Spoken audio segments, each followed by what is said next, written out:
Hello friends, +2 computer application review of C++ എന്ന ചാപ്റ്ററിൻ്റെ 3-ാം പാർട്ടിലേക്ക് ഏവർക്കും സ്വാഗതം. ഇന്ന് നമ്മൾ വളരെ ഇമ്പോർട്ടൻ്റ് ആയിട്ടുള്ള കൺട്രോൾ സ്ട്രക്ചേഴ്സ്, കൺട്രോൾ സ്റ്റേറ്റ്മെൻറ്റ്സ് അതിനെക്കുറിച്ചാണ് പഠിക്കാൻ വേണ്ടി. കഴിഞ്ഞ പാർട്ടിൽ നമ്മളൊരു പ്രോഗ്രാം ചെയ്തിരുന്നു, program to find area and perimeter of a rectangle. അവിടെ നമ്മൾ പറഞ്ഞിട്ടുണ്ട് എക്സിക്യൂഷൻ ഫ്ലോ സീക്വൻഷ്യലാണ്, ലൈൻ ബൈ ലൈൻ ആയിട്ടാണ് എക്സിക്യൂഷൻ നടക്കുക. ഇപ്പോൾ ഡീഫോൾട്ട് ആയിട്ടുള്ള ഈ ലൈൻ ബൈ ലൈൻ എക്സിക്യൂഷൻ ഒന്ന് ആൾട്ടർ ചെയ്യാൻ വേണ്ടിയിട്ടാണ് കൺട്രോൾ സ്റ്റേറ്റ്മെന്റ്സ് ഉപയോഗിക്കുന്നത്. അങ്ങനെ ആൾട്ടർ ചെയ്യാന്ന് പറയുമ്പം ഒരു particular section of code repeat ചെയ്യേണ്ടതായിട്ട് വരും, അല്ലെങ്കിൽ സ്കിപ്പ് ചെയ്യേണ്ടതായിട്ട് വരും. അങ്ങനെ പല രീതിയിൽ ആൾട്ടറേഷൻ നടത്താം. ഇപ്പോൾ നമുക്ക് കൺട്രോൾ സ്റ്റേറ്റ്മെന്റ്സിനെ രണ്ടായിട്ട് ഡിവൈഡ് ചെയ്യാം. ഒന്ന് ഡിസിഷൻ മേക്കിംഗ് സ്റ്റേറ്റ്മെന്റ്, രണ്ടാമത്തത് ഇറ്ററേഷൻ സ്റ്റേറ്റ്മെന്റ്. ആദ്യത്തത് ഡിസിഷൻ മേക്കിംഗ് സ്റ്റേറ്റ്മെന്റ്, അതിന് നമ്മൾ സെലക്ഷൻ സ്റ്റേറ്റ്മെന്റ് എന്നും പറയും. എന്ന് പറഞ്ഞാൽ ഈ ഡീഫോൾട്ട് ആയിട്ടുള്ള എക്സിക്യൂഷൻ ആൾട്ടർ ചെയ്യണമെങ്കിൽ അവിടെ ഒരു കണ്ടീഷൻ നമ്മൾ പറയണം. അപ്പം അങ്ങനെ സെലക്റ്റഡ് എക്സിക്യൂഷന് വേണ്ടിയിട്ടാണ് നമ്മൾ ഡിസിഷൻ സ്റ്റേറ്റ്മെന്റ് ഉപയോഗിക്കുക. ഈഫ് എന്ന കാറ്റഗറിയും സ്വിച്ച് എന്ന് പറയുന്ന കാറ്റഗറിയും രണ്ടെണ്ണാണ് ഇവിടെ ഉള്ളത്. ഓർമ്മിക്കുക, രണ്ട് ഡിസിഷൻ സ്റ്റേറ്റ്മെന്റ് ആണ് ഈഫും സ്വിച്ചും. ഈഫ് സ്റ്റേറ്റ്മെന്റ് തന്നെ നമ്മൾ simple if else statement, else if ladder, nested if എന്ന് നമുക്ക് ഡിവൈഡ് ചെയ്യാം. ഇനി ഓരോന്നായിട്ട് നമുക്ക് പഠിച്ചു തുടങ്ങാം. ആദ്യത്തെ നോക്കുക, സിമ്പിൾ ഈഫ്. അതിൻ്റെ സിൻടാക്സ് നോക്കുക. If expression statement block. ആദ്യം എക്സ്പ്രഷൻ ഇവാലുവേറ്റ് ചെയ്യും. അത് ട്രൂ ആണെങ്കിൽ സ്റ്റേറ്റ്മെന്റ് ബ്ലോക്ക് എക്സിക്യൂട്ട് ചെയ്യും. സ്റ്റേറ്റ്മെന്റ് ബ്ലോക്ക് എന്ന് പറഞ്ഞാൽ ഒന്നിൽ കൂടുതൽ സ്റ്റേറ്റ്മെന്റ് എന്നുള്ള രീതിയിൽ. എക്സ്പ്രഷൻ ഇവാലുവേറ്റ് ചെയ്ത് ട്രൂ ആണെങ്കിൽ മാത്രം സ്റ്റേറ്റ്മെന്റ് എക്സിക്യൂട്ട് ചെയ്യും. ഫോൾസ് ആണെങ്കിൽ കൺട്രോൾ എന്ത് ചെയ്യും? ഈ ബ്രാക്കറ്റിന് ശേഷം, ഈഫിന് ശേഷം നമ്മൾ എഴുതുന്ന സ്റ്റേറ്റ്മെന്റിലേക്ക് പോകും. ഇതിന്റെ എക്സാമ്പിൾ ഒന്ന് പരിശോധിക്കാം. If score greater than 18, C out passed. Score greater than 18 എന്ന് പറയുന്ന എക്സ്പ്രഷൻ ആദ്യം ഇവാലുവേറ്റ് ചെയ്യും. അത് ട്രൂ ആണെങ്കിൽ സി ഔട്ട് പാസ്ഡ് എന്ന സ്റ്റേറ്റ്മെന്റ് വർക്ക് ചെയ്യും. ഒരു സ്റ്റേറ്റ്മെന്റ് മാത്രം നമ്മൾ എഴുതുന്നുള്ളൂ എങ്കിൽ ഈ ബ്രേസിന്റെ ആവശ്യമില്ല. ഇവിടെ നമ്മൾ പ്രധാനമായിട്ട് ശ്രദ്ധിക്കേണ്ടുന്നത്, ഈഫ് കഴിഞ്ഞിട്ട് നമ്മളൊരു പാരന്തസിസ് ഉപയോഗിക്കും. ആ പാരന്തസിസിലാണ് എക്സ്പ്രഷൻ എഴുതുക. ഈ എക്സ്പ്രഷൻ എന്ന് പറയുന്നത് റിലേഷണൽ എക്സ്പ്രഷനോ ലോജിക്കൽ എക്സ്പ്രഷനോ ആയിരിക്കണം. സ്റ്റേറ്റ്മെന്റ് ഒന്നിൽ കൂടുതൽ ഉണ്ടെങ്കിൽ ബ്രേസ് നമുക്ക് ഉപയോഗിക്കാം. ഇതിന്റെ ഫ്ലോ ചാർട്ട് നോക്കുക. നമ്മൾ എക്സ്പ്രഷൻ എഴുതി ട്രൂ ആണെങ്കിൽ മാത്രം ബോഡി ഓഫ് ഈഫിന്റെ അകത്തേക്ക് വരും. ഫോൾസ് ആണെങ്കിൽ ഈഫിന് ശേഷം കൺട്രോൾ പോകുന്നതായിരിക്കും. അടുത്ത നോക്കൂ, ഈഫ് എൽസ് സ്റ്റേറ്റ്മെന്റ്. അതിന്റെ സിൻടാക്സ് ഇതാണ്. If expression statement block 1, else statement block 2. Expression evaluate ചെയ്യും. അത് ട്രൂ ആണെങ്കിൽ സ്റ്റേറ്റ്മെന്റ് ബ്ലോക്ക് 1 എക്സിക്യൂട്ട് ചെയ്യും. എക്സ്പ്രഷൻ ഫോൾസ് ആണെങ്കിൽ എൽസിന് താഴെയുള്ള സ്റ്റേറ്റ്മെന്റ് എക്സിക്യൂട്ട് ചെയ്യും. ഇവിടെ രണ്ട് കണ്ടീഷൻ വന്നു, ട്രൂ അല്ലെങ്കിൽ ഫോൾസ്, രണ്ടും എക്സിക്യൂട്ട് ചെയ്യുന്ന രീതിയിൽ. എക്സാമ്പിൾ നോക്കൂ. If score greater than equal to 18, അത് ശരിയാണെങ്കിൽ പാസ്ഡ് എന്ന് പറയുന്ന സ്റ്റേറ്റ്മെന്റ്, അല്ലെങ്കിൽ ഫെയിൽഡ് എന്ന് പറയുന്ന സ്റ്റേറ്റ്മെന്റ്. ഈ സിൻടാക്സ് ഇമ്പോർട്ടൻ്റ് ആയിട്ട് പഠിക്കാം. ഇതിന്റെ ഫ്ലോ ചാർട്ടും കൂടെ നോക്കുക. എക്സ്പ്രഷൻ ട്രൂ ആണെങ്കിൽ സ്റ്റേറ്റ്മെന്റ് ബ്ലോക്ക് 1-ൽ, ഫോൾസ് ആണെങ്കിൽ സ്റ്റേറ്റ്മെന്റ് ബ്ലോക്ക് 2-ലേക്കായിരിക്കും കൺട്രോൾ പോവുക. Okay, clear? അടുത്ത നോക്കൂ, nested if. An if statement within another if statement is called nested if. Syntax നോക്കുക. ഈഫ് എക്സ്പ്രഷൻ 1, ഇത് ആദ്യം ഇവാലുവേറ്റ് ചെയ്യും. ഇത് ട്രൂ ആണെങ്കിൽ അതിൻ്റെ അകത്തുള്ള എക്സ്പ്രഷൻ 2 ഇവാലുവേറ്റ് ചെയ്യും. ആ എക്സ്പ്രഷൻ 2 ശരിയാണെങ്കിൽ സ്റ്റേറ്റ്മെന്റ് 1 പ്രിന്റ് ചെയ്യും. ഇനി എക്സ്പ്രഷൻ 2 ഫോൾസ് ആണെങ്കിൽ എന്ത് സംഭവിക്കും? സ്റ്റേറ്റ്മെന്റ് 2 ആയിരിക്കും വർക്ക് ചെയ്യാം. ഇനി ആദ്യം തന്നെ എക്സ്പ്രഷൻ 1 ഫോൾസ് ആവുകയാണെങ്കിൽ എൽസിന് താഴെയുള്ള ഈ സ്റ്റേറ്റ്മെന്റ് വർക്ക് ചെയ്യും. ഈ എക്സാമ്പിൾ നോക്കിയാൽ മതി. സ്കോർ ഗ്രേറ്റർ ദാൻ 18 ആണോ എന്ന് ചെക്ക് ചെയ്യും. അത് ശരിയാണെങ്കിൽ വേറൊരു ചെക്കിങ് കൂടെ വേണം, ഏജ് ഗ്രേറ്റർ ദാൻ 18 ആണോ എന്ന്. ഈ രണ്ട് ചെക്കിങ്ങും കഴിഞ്ഞാൽ നമ്മൾ സെലക്ടഡ് ഫോർ ദ കോഴ്സ് എന്ന് പറയും. അപ്പോൾ സ്കോർ ഗ്രേറ്റർ ദാൻ 18 ആണോ എന്ന് നോക്കി, അത് ശരിയാണ് എങ്കിൽ ഏജ് ഗ്രേറ്റർ ദാൻ 18 ആണോ എന്ന് നോക്കും, അത് ശരിയാണെങ്കിൽ സെലക്ടഡ് ഫോർ ദ കോഴ്സ് എന്ന് പറയും. ഇനി രണ്ടാമത്തെ എക്സ്പ്രഷൻ തെറ്റാണെങ്കിൽ എന്ത് പറയും? നോട്ട് സെലക്ടഡ് എന്ന് പറയുന്ന മെസ്സേജ് പ്രിന്റ് ചെയ്യും. ഇനി ആദ്യം തന്നെ score greater than equal to 18 അല്ല എന്ന് പറയുകയാണെങ്കിൽ അവിടെ തന്നെ നമ്മൾ ഫെയിൽഡ് എന്ന് പറയുന്ന മെസ്സേജ് ഡിസ്പ്ലേ ചെയ്യുകയാണ്. അടുത്ത നോക്കൂ, എൽസിഫ് ലാഡർ. അതിന് നമ്മൾ ഇഫ് എൽസിഫ് സ്റ്റേറ്റ്മെന്റ് എന്നും പറയും. ഇതൊരു മൾട്ടിപ്പിൾ ബ്രാഞ്ചിങ് സ്റ്റേറ്റ്മെന്റ് ആണ്. ഡിഫറെന്റ് എക്സ്പ്രഷൻസ് ചെക്ക് ചെയ്യാനുള്ള ഒരു പ്രൊവിഷൻ ഇവിടെ ഉണ്ട്. നമുക്കതിന്റെ സിൻടാക്സ് ഒന്ന് നോക്കാം. ഇഫ് എക്സ്പ്രഷൻ 1 അത് ഇവാലുവേറ്റ് ചെയ്യും, അത് ട്രൂ ആണെങ്കിൽ സ്റ്റേറ്റ്മെന്റ് ബ്ലോക്ക് 1 എക്സിക്യൂട്ട് ചെയ്യും, അവിടെ തീരും. ഇനി എക്സ്പ്രഷൻ 1 ഫോൾസ് ആവുകയാണെങ്കിൽ എൽസിഫ് എക്സ്പ്രഷൻ 2 ഇതായിരിക്കും എക്സിക്യൂട്ട് ചെയ്യും.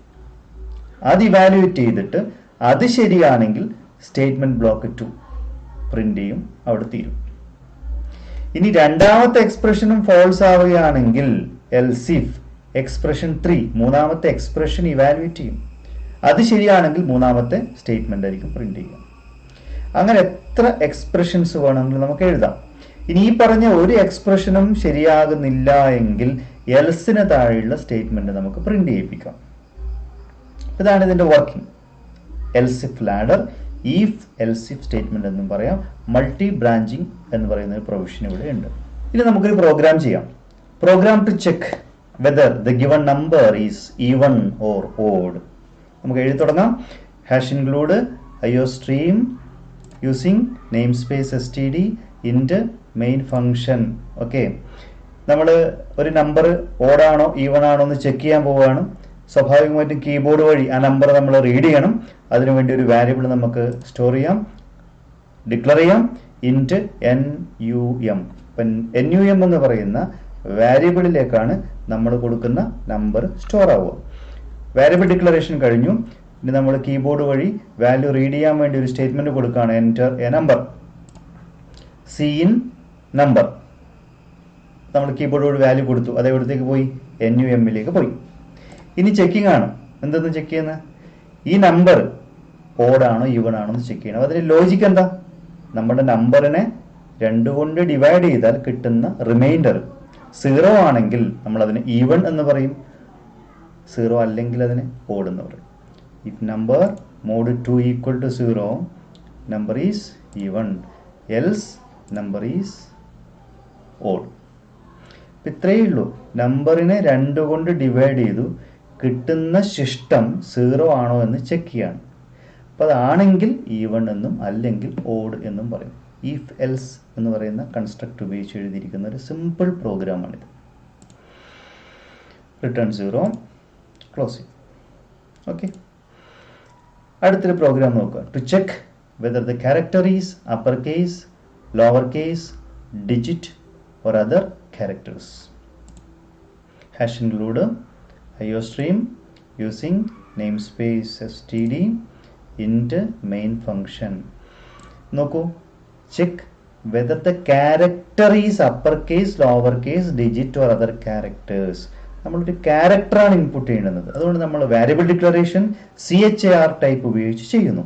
CHAR CH. ക്ലിയർ? അടുത്തത് Cout enter a character. അപ്പോൾ നമ്മൾ കീബോർഡ് വഴി ഏതെങ്കിലും ഒരു ക്യാരക്ടർ ഇൻപുട്ട് ചെയ്യും. ആ ഇൻപുട്ട് ചെയ്യുന്ന ക്യാരക്ടർ നമ്പർ ആണോ, അപ്പർ കേസ് ആണോ, ലോവർ കേസ് ആണോ എന്ന് നമ്മൾ ഡിസ്പ്ലേ ചെയ്യിപ്പിക്കണം. അത്രയേ ഉള്ളൂ. CIN CH നമ്പർ ഒരു ക്യാരക്ടർ ഇൻപുട്ട് ചെയ്യാൻ പറഞ്ഞു, അത് CHലേക്ക് സ്റ്റോർ ചെയ്തു. ചെക്കിംഗ് ആണ്. If CH greater than equal to A and CH less than equal to Z, capital A മുതൽ Z വരെയുള്ള ഇടയിലുള്ള ഏതെങ്കിലും ലെറ്റർ ആണോ നമ്മൾ കൊടുക്കുക എന്ന് ചെക്ക് ചെയ്യാനാണ്. A മുതൽ Z-നിടയിലുള്ള ഏതെങ്കിലും ഒരു ക്യാരക്ടറാണ് നമ്മൾ ഇൻപുട്ട് ചെയ്യുന്നതെങ്കിൽ നമ്മൾ എന്ത് പറയും? Cout അപ്പർ കേസ് എന്ന് നമ്മൾ ഡിസ്പ്ലേ ചെയ്യിപ്പിക്കും. ഇതൊരു കണ്ടീഷനാണ്.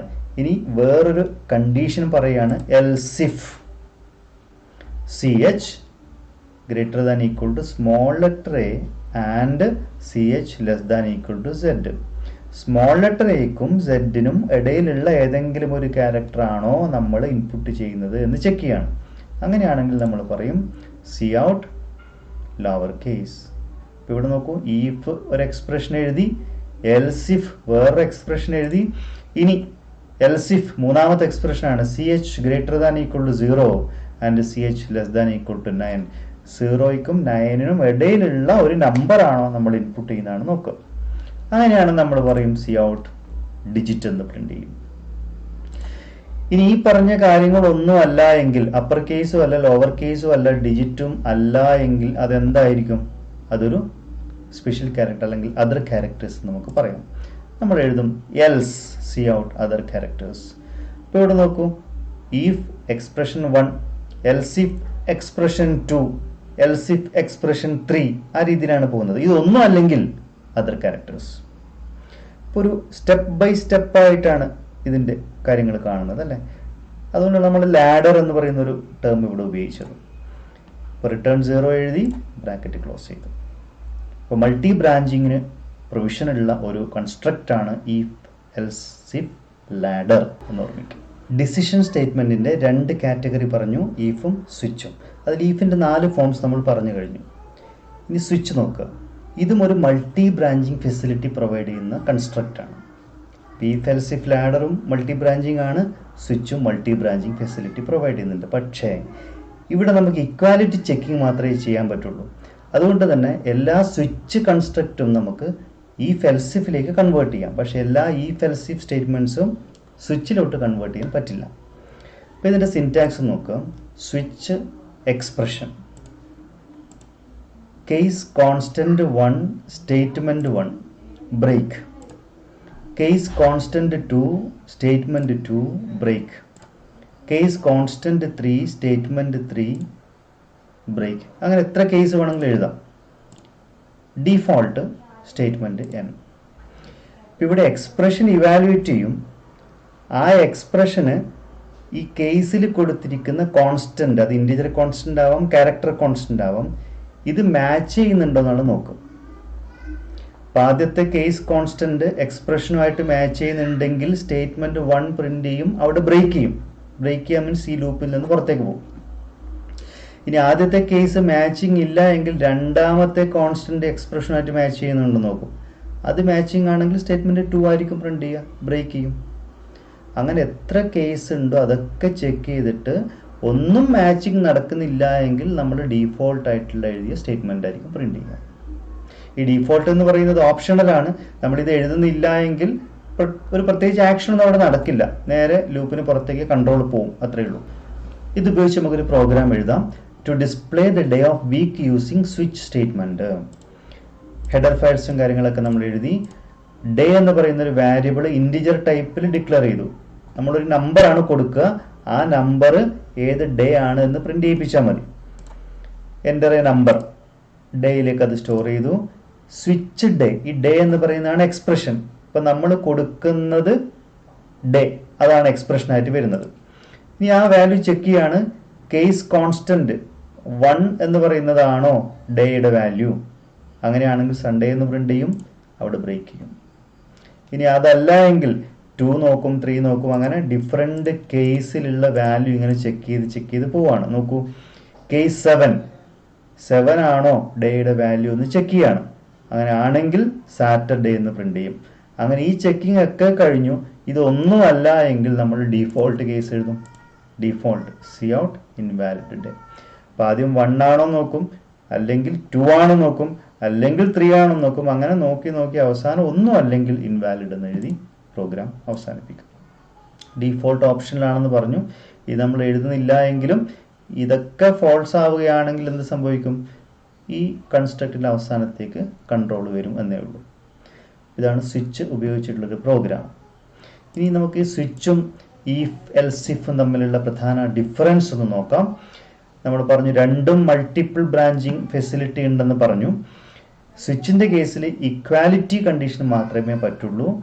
എൽസിഫിൻ്റെ കേസിൽ നമുക്ക് റിലേഷണൽ ലോജിക്കൽ എക്സ്പ്രഷൻസ് ഒക്കെ പറ്റും. സ്വിച്ചിൽ നമുക്കറിയാം കേസ് കോൺസ്റ്റന്റ് അത് ഇൻറ്റിജർ അല്ലെങ്കിൽ ക്യാരക്ടർ കോൺസ്റ്റന്റ് മാത്രമേ ആവാൻ പാടുള്ളൂ. ഈഫ് എൽസിഫിൻ്റെ കേസിൽ ഡിഫറെൻ്റ് റേഞ്ചിലുള്ള വാല്യൂസ് നമുക്ക് അപ്ലൈ ചെയ്യാം, ഇൻക്ലൂഡിങ് ഫ്ലോട്ടിംഗ് പോയിന്റ് നമ്പേഴ്സ്. ഇനി സ്വിച്ചിൻ്റെ കേസിൽ മാച്ച് ഒന്നും വരുന്നില്ല എങ്കിൽ നമ്മൾ ഡിഫോൾട്ട് ആയിട്ടുള്ള സ്റ്റേറ്റ്മെൻ്റ് ആണ് വർക്ക് ചെയ്യുക. എൽസിഫിൽ എന്താ, ഒരു മാച്ചിങ്ങും വരുന്നില്ല എങ്കിൽ എൽസിന് ശേഷമുള്ള സ്റ്റേറ്റ്മെൻ്റ് ആയിരിക്കും വർക്ക് ചെയ്യാം. സ്വിച്ചിൻ്റെ അകത്ത് നമുക്ക് ബ്രേക്ക് സ്റ്റേറ്റ്മെൻറ്റ് വേണം അങ്ങനെ എക്സിറ്റ് ചെയ്യാൻ വേണ്ടിയിട്ട്. ഇവിടെ നമ്മൾ പ്രോഗ്രാം കൺട്രോൾ ഓട്ടോമാറ്റിക്കായിട്ടും ഇത് തീരുമ്പോൾ എക്സിറ്റ് ആവും. സ്വാഭാവികമായിട്ടും സ്വിച്ചിനേക്കാളും എഫിഷ്യൻറ്റ് ഫ്ലെക്സിബിൾ ആയിട്ടുള്ള കൺസ്ട്രക്റ്റാണ് ഈഫ് എൽസിഫ് ലാഡർ എന്നുകൂടി ഓർമ്മിക്കുക. ഇതുമായി ബന്ധപ്പെട്ട പ്രോഗ്രാംസും ക്വസ്റ്റ്യൻസും ഒക്കെയായി നമുക്ക് അടുത്ത വീഡിയോയിൽ കാണാം. അതുവരേക്കും ബൈ.